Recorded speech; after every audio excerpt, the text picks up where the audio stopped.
चंद्रपूर शहरात gas cylinder मिळवण्यासाठी नागरिकांना मोठा त्रास सहन करावा लागत आहे। ऑनलाईन बुकिंग करूनही 10 ते 15 दिवस उलटून गेले तरी सिलेंडर घरपोच मिळत नसल्याने नागरिक संतप्त झाले आहेत। परिणामी मूल रोडवरील सुविधा गॅस एजन्सी समोर पहाटेपासूनच लांबच लांब रांगा लागल्याचे चित्र पाहायला मिळत आहे। सिलेंडरचा साठा मुबलक प्रमाणात उपलब्ध असतानाही एजन्सीकडून घरपोच डिलिव्हरी बंद ठेवण्यात आल्याचा आरोप नागरिकांकडून केला जात आहे। यामुळे महिला, ज्येष्ठ नागरिक आणि कामगार वर्गाला तासनतास रांगेत उभे राहावे लागत आहे। अनेकांनी ऑनलाईन नंबर लावूनही वेळेवर सेवा न मिळाल्याने संताप व्यक्त केलाय। दरम्यान इतर गॅस एजन्सी नियमितपणे घरपोच सेवा देत असताना सुविधा गॅस एजन्सीकडून ही सेवा का बंद ठेवण्यात आली असा प्रश्न उपस्थित केला जात आहे। या प्रकरणाची प्रशासनाने तातडीने दखल घेऊन चौकशी करावी आणि नागरिकांना दिलासा द्यावा अशी मागणी आता जोर धरत आहे।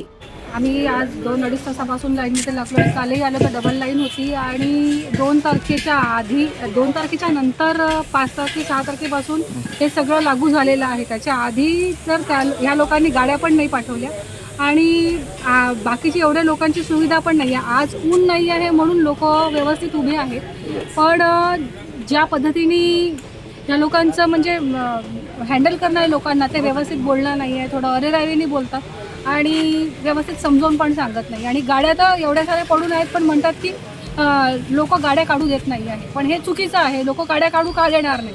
जर तुम्हाला घरपोच सिलेंडर भेटत असेल तर गाड्या का नाही काढू देणार? तर हे लोकांना काहीही कळत नाही आहे बाकी ह्या लोकांना की आम्हाला ज्याप्रमाणे सुविधा पाहिजे त्याप्रमाणे काही भेटून नाही राहील। सुविधा गॅस एजन्सी फक्त लिहून ठेवलेलं नाव आहे बस। बाकी एजन्सीवाले घरपोच सिलेंडर देतात, मग यांना काय अडचण आहे सुविधा गॅस एजन्सीला?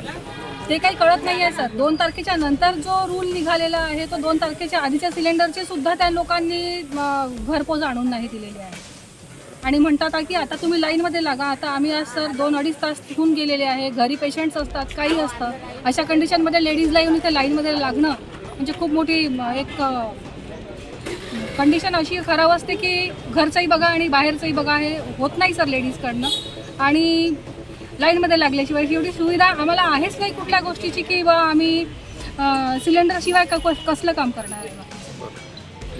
पाण्याची पण व्यवस्था इथे दिसत नाही। पाण्याची व्यवस्था तर आहेच नाही सर। ठीक आहे, पाण्याची व्यवस्था नाही आहे, त्यांनी आपापल्या घरून आणावं, पण सर काहीतरी नेट तर लावून ग्रीन मॅट तरी लावायला पाहिजे, काहीतरी तर करायला पाहिजे। बाकी तर काही आम्ही म्हणू शकत नाही, पण तेवढं तर नक्कीच सगळ्यांतर्फे तेवढं तर बोलू शकते की बा एक नेट जरी असेल किंवा असं काही टाकून ठेवलं असेल त्यांनी थोडंसं, तर बाकीच्यांना सुविधा होईल बा, तेवढं करायला पाहिजे त्यांनी, जर तुम्ही रांगेत लागा म्हणत आहेत तर।